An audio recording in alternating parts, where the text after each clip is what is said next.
राधे राधे, हरे कृष्ण। ओम आदित्य नमः। आप सभी श्रोताओं को मेरा सादर प्रणाम। प्रिय श्रोताओं, इससे पहले कि अब तक के सारे अध्याय सुनने के लिए आप सबका बहुत बहुत धन्यवाद। आशा करती हूँ आने वाले आषाढ़ मास में भी आप हमारे चैनल पर इसी तरह कथाएं सुनेंगे। अगर आपका कोई सुझाव हो तो आप हमें कमेंट बॉक्स में ज़रूर बताइएगा। प्रिय श्रोताओं, आज हम उस अद्भुत यात्रा के अंतिम सोपान पर हैं जहाँ श्रद्धा की हर श्वास एक फूल बनी और कथा के हर अध्याय ने उस पुष्पमाला में अपना स्थान लिया। आज 19वां और अंतिम पुष्प उस माला में गूंथा जाने वाला है, जिसे हम सभी ने मिलकर अपने प्रेम, भक्ति और संकल्प से रचा है। यह कोई साधारण समापन नहीं, यह उस भक्ति पुष्पमाला की पूर्णता है जो अब प्रभु के श्री चरणों में समर्पित होने को तैयार है। तो आइए इस अंतिम अध्याय को भी उतनी ही श्रद्धा और उसी समर्पण, उसी भावना से सुने, क्योंकि यह वो क्षण है जहाँ कथा नहीं बल्कि आराधना पूर्ण होती है। उम्मीद है इसके पहले के अध्याय भी आपने सुना होगा, जिसमें राजा की कन्या मुदावती, जिसे एक राक्षस जिसका नाम क्रजंग था, उसने अपहरण कर लिया। यह बात सुनकर राजा को बहुत क्रोध आया और उसने अपने दोनों पुत्रों को उस राक्षस को मारने की आज्ञा दी। तब अत्यंत क्रोध में भरे हुए दोनों राजकुमार उस गड्ढे के मार्ग से, जो कि क्रजंब ने जगह जगह पर बना दिए थे, सेना सहित रसातल में जा पहुंचे और क्रजंब से युद्ध करने लगे। उनमें पडिक, खड्ग, शक्ति, शूल, फरसे तथा बाणों की मार से लगातार अत्यंत भयानक युद्ध होता रहा। फिर माया के बलिद दैत्य ने युद्ध में उन दोनों राजकुमारों को ही बांध लिया और उसके सभी सैनिकों को मार डाला। यह समाचार पाकर राजा को बहुत दुख हुआ। उन्होंने अपने सभी योद्धाओं से कहा कि जो इस दैत्य का वध करके मेरे दोनों पुत्रों को छुड़ा कर लाएगा, मैं उसके साथ ही अपनी कन्या को ब्याह दूंगा। भनंदन के पुत्र वस्तपी ने भी यह घोषणा सुनी। वह बलवान, अस्त्र शस्त्रों का ज्ञाता और शूरवीर था। उसने अपने पिता के प्रिय मित्र राजा विदुरथ के पास जाकर उन्हें प्रणाम किया और विनीत भाव से कहा, महाराज, मुझे आज्ञा दीजिए, मैं आपके ही तेज से उस दैत्य को मारकर आपके दोनों पुत्र और कन्या को छुड़ा कर लाऊंगा। यह सुनकर राजा ने अपने प्यारे मित्र के उस पुत्र को बड़ी प्रसन्नता से अपनी छाती से लगा लिया और कहा, वत्स, जाओ, तुम्हें तुम्हारे कार्य में सफलता प्राप्त हो। इसके बाद वीर वत्सपरी खड्ग और धनुष लेकर, अंगुलिया में गोधा के चर्म से बने हुए दस्ताने पहनकर, पहले से बने हुए गड्ढे के मार्ग से तुरंत ही रसातल में पहुंच गया। वहां उसने अपने धनुष की भयंकर टंकार सुनाई, जिससे सारा पाताल गूंज उठा। वह टंकार सुनकर दानवराज क्रजंब अपनी सेना साथ लेकर बड़े क्रोध के साथ वहां आया और राजकुमार के साथ युद्ध करने लगा। दोनों के पास अपनी अपनी सेनाएं थी। एक बलवान का दूसरे बलवान वीर के साथ भयंकर युद्ध हो रहा था। लगातार 3 दिनों तक घमासान युद्ध होता रहा। तब वह दानव अत्यंत क्रोध में भरकर अपना मूसल लाने के लिए दौड़ा। प्रजापति विश्वकर्मा जी का बना हुआ वह मूसल सदा अंतःपुर में रहता था और गंध, माला तथा धूप आदि से हर दिन उसकी पूजा की जाती थी। राजकुमारी मुदावती उस मूसल के बारे में जानती थी, इसलिए उसने अत्यंत नम्रता से मस्तक झुकाकर उस श्रेष्ठ मूसल का स्पर्श किया। वह महान दैत्य जब तक उस मूसल को हाथ में लेता, तब तक ही उसने नमस्कार के बहाने अनेक बार उसका स्पर्श कर लिया। फिर उस दैत्यराज ने युद्ध भूमि में जाकर मूसल से युद्ध आरंभ करा, किंतु उसके शत्रुओं पर मूसल के सभी प्रहार व्यर्थ होने लगे। उस दिव्य अस्त्र के निर्बल पड़ जाने पर दैत्य ने दूसरे अस्त्र शस्त्रों द्वारा अपने शत्रु का सामना किया। राजकुमार ने उसे रथहीन कर दिया। तब वह ढाल तलवार लेकर उसकी ओर दौड़ा। उसे क्रोध में भरकर तेजी से आते देख राजकुमार ने कालांगिनी के समान जलने वाले अग्नि अस्त्र से उस पर प्रहार कर दिया। उसे दैत्य की छाती में गहरी चोट पहुंची और उसके प्राण पखेरु उड़ गए। उसके मारे जाने पर रसातल निवासी बड़े बड़े नागों ने फिर महान उत्सव मनाया। राजकुमार पर पुष्पों की वर्षा होने लगी। गंधर्व राज गाने गाने लगे और देवताओं के बाजे बज उठे। राजकुमार वत्सप्री ने उस दैत्य को मारकर राजा विदुरथ के दोनों पुत्रों तथा कृशंगी कन्या मुदावती को भी बंधन से मुक्त करा लिया। कृजंब के मारे जाने पर नागों के अधिपति शेष संज्ञक भगवान अनंत ने उस मूसल को ले लिया। मुदावती ने सुनंद नामक मूसल के गुण को जानकर उसका बार बार स्पर्श किया था, इसीलिए नागराज अनंत ने उसका नाम सुनंदा रख दिया। इसके बाद राजकुमार ने भाइयों सहित उस कन्या को शीघ्र ही उनके पिता के पास पहुंचाया और प्रणाम करके कहा, तात, आपकी आज्ञा के अनुसार मैं आपके दोनों पुत्रों और इस मुदावती को भी छुड़ा कर ले आया हूँ। अब मुझसे और जो भी कार्य आपको लेना हो उसके लिए मुझे आज्ञा दीजिए। इस पर महाराज विदुरथ के मन में बड़ी प्रसन्नता हुई और वे ऊंचे स्वर से बोले, बेटा, तूने बहुत अच्छा किया, तूने बहुत अच्छा किया। आज देवताओं ने 3 कारणों से मेरा सम्मान बढ़ाया है। एक तो दामाद के रूप में तुम मुझे प्राप्त हुए हो, दूसरे मेरा शत्रु मारा गया और तीसरे मेरी संतानें कुशल पूर्वक वापस लौट आई। इसीलिए आज शुभ मुहूर्त में तुम मेरी इस कन्या के साथ विवाह करो। ऐसा कहकर राजा ने उन दोनों का विधि पूर्वक विवाह करा दिया। नवयुक्त वत्सप्री अर्थात राजकुमार वत्सप्री मुदावती के साथ रमणीय प्रदेशों तथा महलों में विहार करने लगा। कुछ समय के बाद उसके वृद्ध पिता मनंदन वन में चले गए और वत्सप्री राजा बन गया। उसने सदा ही प्रजा का धर्म पूर्वक पालन करते हुए अनेकों यज्ञ किए। प्रजा को अपनी संतान की तरह मानकर वह सदा उसकी रक्षा किया करता। उसके राज्य में वर्ण संकर संतान की उत्पत्ति नहीं हुई। कभी किसी को लुटेरों, सांपों या दुष्टों का भय नहीं हुआ। इसके शासनकाल में किसी प्रकार के उत्पात का भी कोई भय नहीं था। मार्कंडेय जी कहते हैं, सुनंदा के गर्भ से वत्सप्री के 12 पुत्र हुए, जिनके नाम इस प्रकार है: प्रांशु, प्रवीर, शूर, सुचक्र, विक्रम, क्रम, बलि, बलाक, चंड, प्रचंड, सुविक्रम और स्वरूप। ये सभी महाभाग संग्राम विजय थे, अर्थात युद्ध में विजय थे। इनमें महापराक्रमी प्रांशु सबसे बड़े थे, इसीलिए वे ही राजा हुए। बाकी अन्य भाई सेवकों की तरह उनकी आज्ञा के अधीन रहते थे। उनके यज्ञ में इतना धन दान दिया गया कि ब्राह्मणों और निम्न वर्ण के लोगों ने भी राशि राशि द्रव्य छोड़ दिया, यानी कि अधिक होने के कारण वे उस दान को अपने साथ ले जा ही नहीं सके। वे सब द्रव्य पृथ्वी पर पड़ा रह गया, जिससे इस पृथ्वी का वसुंधरा अर्थात धन धारण करने वाली नाम सार्थक हुआ। वे प्रजा का औरस पुत्रों की तरह पालन करते थे। उनके खजाने में जो भी धन इकट्ठा होता था, उसके द्वारा उन्होंने जो लाखों यज्ञ संपन्न किए, उनकी कोई संख्या नहीं है।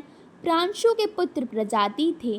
प्रजाति के खनी आदि 5 पुत्र हुए। उन सबसे बड़े खनी राजा हुए और वे अपने पराक्रम के लिए विख्यात थे। खनित्र बड़े ही शांत, सत्यवादी, शूरवीर, समस्त प्राणियों के हित में लगे रहने वाले, स्वधर्म परायण, वृद्ध पुरुषों के सेवक, अनेक शस्त्रों के विद्वान, वक्ता, विनयशील, अस्त्र शस्त्रों के ज्ञाता, कभी डिंग न हाँकने वाले और सभी लोगों के प्रिय थे। वे दिन रात यही कामना किया करते थे कि सभी प्राणी सदा प्रसन्न रहे, दूसरों पर भी स्नेह रखे, सब जीवों का कल्याण हो, सभी निर्भय हों, किसी भी प्राणी को कोई भी दुख, कोई भी मानसिक व्याथा न हो, समस्त प्राणी सबके प्रति मित्र भाव के पोषक हो, ब्राह्मणों का कल्याण हो, सब में परस्पर प्रेम रहे, सब वर्णों की उन्नति हो, समस्त कर्मों में सिद्धि प्राप्त हो, लोगों सब भूतों के प्रति आपकी बुद्धि कल्याणमयी हो। आप लोग जिस प्रकार अपना तथा अपने पुत्रों का सदा हित चाहते हो, ठीक उसी प्रकार सब प्राणियों के प्रति हित बुद्धि रखते हुए बर्ताव करो। यह तुम्हारे लिए अत्यंत हित की बात है। कौन किसका अपराध करता है? अगर कोई मूर्ख किसी का थोड़ा सा भी अहित करता है तो वह निश्चय ही उसका फल जरूर भोगता है, क्योंकि फल सदा कर्ता को ही मिलता है। लोगों, यह विचार कर सबके प्रति पवित्र भाव रखो, इससे इस लोक में पाप नहीं बनेगा और आपको उत्तम लोगों की प्राप्ति होगी। बुद्धिमानों में तो यह चाहता हूँ कि आज जो मुझसे स्नेह रखता है उसका इस पृथ्वी पर सदा ही कल्याण हो, और जो इस लोक में मेरे साथ द्वेष रखता है वह भी कल्याण का ही भागी बने। राजा प्रजाति के पुत्र ऐसे ही थे। वे सभी गुणों से संपन्न और सुंदर थे। उनके नेत्र पद पत्र के समान सुशोभित थे। उन्होंने अपने भाइयों को प्रेम पूर्वक अलग अलग राज्यों में अभिषिक्त कर दिया और खुद समुद्र वासना पृथ्वी का उपभोग करने लगे। उन्होंने पूर्व दिशा में अपने भाई शोरी को, दक्षिण दिशा में उदावसु को, पश्चिम में सोनय को और उत्तर में महारथ को अभिषिक्त कर दिया। उन चारों भाइयों के तथा खुद राजा खनी के अलग अलग गोत्र वाले मुनि पुरोहित हुए और वे ही वंश परंपरा के क्रम से मंत्री भी होते आए। यह सारे चारों राजा अपने अपने राज्य का उपभोग करने लगे। खनित्र उन सभी के सम्राट थे। वे सारी पृथ्वी के स्वामी थे। महाराज खनी उन चारों भाइयों और समस्त प्रजा पर सदा अपने पुत्रों की तरह स्नेह रखा करते थे। एक दिन राजा शौरी से उनके मंत्री विश्ववेदी ने एकांत में कहा कि राजन, मुझे आपसे कुछ कहना है। जिसके अधिकार में यह सारी पृथ्वी रहती है उसी के वश में अन्य सभी राजा भी रहते हैं। वह तो राजा होता ही है, उसके पुत्र पौत्र तथा वंश के लोग भी क्रमश राजा ही होते हैं। इसलिए आप हम लोगों को साधन बनाकर अपने बाप दादों के राज्य पर अधिकार कर लीजिए। हम इस लोक में ही आपको लाभ पहुंचा सकते हैं, पर लोक में नहीं। राजा ने कहा, हमारे ज्येष्ठ भाई राजा है और हम लोगों को पुत्र की तरह प्रेम से अपनाए रखते हैं, फिर हम उनके राज्य पर भला किस प्रकार अधिकार जमाएं। विश्ववेदी बोले कि राजन, आप राज्य पर अधिकार कर लेने के बाद रजोचित धन संपत्ति के द्वारा अपने बड़े भाई की पूजा करते रहिएगा। भला राज्य प्राप्ति की इच्छा रखने वाले मनुष्य में यह छोटे बड़े का भेद कैसा। विश्ववेदी के इस प्रकार समझाने पर शौरी ने उनकी इच्छा के अनुसार काम करने की प्रतिज्ञा की। तब मंत्री ने उनके अन्य भाइयों को भी वश में कर लिया। फिर साम दान आदि के द्वारा उन सबके पुरोहितों को भी फोड़ लिया, अर्थात उन्हें भी अपने में मिला लिया। फिर वे चारों पुरोहित महाराज खनी के विरुद्ध भयंकर षड्यंत्र रचने लगे। उनके आर्थिक कर्म से 4 कृत्य उत्पन्न हुए। वे सभी विकराल, बड़े बड़े मुख वाले और देखने में अत्यंत भयंकर थी। उनके हाथों में भयानक और विशाल त्रिशूल था। वे सभी राजा खनी के पास आए। राजा साधु पुरुष थे, इसीलिए उनके पुण्य समूह से वे परास्त हो गए और लौटकर उन दुष्ट आत्मा पुरोहितों पर ही टूट पड़ी। कृत्याओं ने उन चारों पुरोहितों और शौरी के दुष्ट मंत्री विश्ववेदी को भी जलाकर भस्म कर डाला। इस घटना से सभी लोगों को बड़ा विस्मय हुआ, क्योंकि भिन्न भिन्न नगरों में निवास करने वाले वे सभी पुरोहित और मंत्री एक ही समय नष्ट हुए थे। महाराज खनित्र ने भी जब सुना कि भाइयों के पुरोहित मर गए और मंत्री विश्ववेदी भी जलकर भस्म हो गए, तब उन्हें बड़ा आश्चर्य हुआ। उन्होंने सोचा कि भला यह क्या बात हो गई। महाराज को इसका कुछ भी कारण नहीं मालूम हुआ। तब उन्होंने अपने घर पर पधारे हुए महर्षि विशेष से पूछा, हे ब्राह्मण, भाइयों के पुरोहित और मंत्री जी जो नष्ट हो गए हैं उसका क्या कारण है। राजा के इस प्रकार पूछने पर महामुनि विशिष्ट ने सारा वृतांत ठीक ठीक राजा को बता दिया। शौरी के मंत्री ने जो भाइयों में भेद डालने वाली बात कही थी और शौरी ने जो उत्तर दिया था, पुरोहितों ने जो अभिचार कर्म किया था और जिस कारण उनकी मृत्यु हुई, वे सब बातें महर्षि ने निवेदन कर दी। ये सब समाचार सुनकर महाराज खनित्र ने कहा, मुझ पापी, भाग्यहीन तथा दुष्ट को धिक्कार है, जिनके कारण 4 ब्राह्मणों की हत्या हुई है। मेरे राज्य को धिक्कार है और महान राज्य के कुल में लिए हुए इस जन्म को भी धिक्कार है, क्योंकि मैं ब्राह्मणों के विनाश का कारण बन गया। वे पुरोहित तो अपने स्वामी मेरे भाइयों का कार्य ही कर रहे थे, उस दशा में उनकी मृत्यु हुई है। इसीलिए दुष्ट वे नहीं हैं, मैं हूँ दुष्ट, क्योंकि मैं ही उनके नाश का कारण बना हूँ। ऐसा विचार कर महाराज खनी नामक पुत्र को राज्य पर अभिषिक्त करके, अर्थात उसे राजा बनाकर तीनों पत्नियों के साथ तपस्या करने के लिए वन में चले गए। वे वानप्रस्थ के नियमों के ज्ञाता थे, इसीलिए वन में जाकर उन्होंने 350 वर्षों तक कठिन तपस्या की। तपस्या से शरीर को दुर्बल करके समस्त इंद्रियों को रोककर वनवासी राजा ने अपने प्राण त्याग दिए। इससे वे संपूर्ण कामनाओं को पूर्ण करने वाले अक्षय पुण्य लोकों में गए। उनकी तीनों पत्नियां भी उन्हीं के साथ प्राण त्याग कर उन्हीं के साथ लोकों में चली गई। राजा खनी का यह चरित्र सुनने और पढ़ने पर मनुष्य का पाप नष्ट हो जाता है। अब शपु का वृतांत भी सुनो। मार्कंडेय जी कहते हैं, राजा खनी के पुत्र शपु ने भी राज्य पाने के बाद पिता की तरह ही धर्म पूर्वक प्रजाजनों का पालन किया। वेदांतशील तथा अनेक यज्ञों के अनुष्ठान करने वाले थे। उन्होंने व्यवहार आदि के मार्ग में शत्रु और मित्र दोनों के प्रति एक समान भाव रखा। एक दिन महाराज शपु अपने राज सिंहासन पर बैठे हुए थे। उस समय सूतों और बंदीजनों ने कहा, महाराज, पूर्व काल में जैसे शपु नाम के राजा हुए थे, ठीक वैसे ही आप भी हैं। प्राचीन राजा शपु ब्रह्म जी के पुत्र थे। उनका चरित्र जैसा था वैसा ही वर्तमान महाराज का भी है। पहले के महाराज शपु गौ और ब्राह्मणों से कर कभी नहीं लेते थे और उन महात्मा ने प्रजा से प्राप्त हुए छठे भाग के द्वारा इस पृथ्वी पर अनेकों यज्ञ भी किए थे। राजा बोले, मेरे जैसा कौन मनुष्य उन महात्मा राजाओं का पूर्ण रूप से अनुसरण कर सकेगा। फिर भी उत्तम आचरण वाले पुरुषों के सम्मान कार्य करने के लिए प्रयास अवश्य ही करना चाहिए। इसलिए इस समय मैं जो प्रतिज्ञा करता हूँ उसे ध्यानपूर्वक सुनो। मैं महाराज शुभ के चरित्र का अनुसरण करूँगा और खेती का अभाव होने या उसका अभाव दूर होने पर 3 यज्ञों का अनुष्ठान करूँगा। मेरी यह प्रतिज्ञा संपूर्ण भूमंडल के लिए है। आज के पहले गौ और ब्राह्मणों ने जो राज कर दिया है वह सब उन्हीं की सेवा में मैं वापस लौटाऊंगा। इसी प्रतिज्ञा करके राजा शपु ने अपना सब कुछ वैसा ही किया।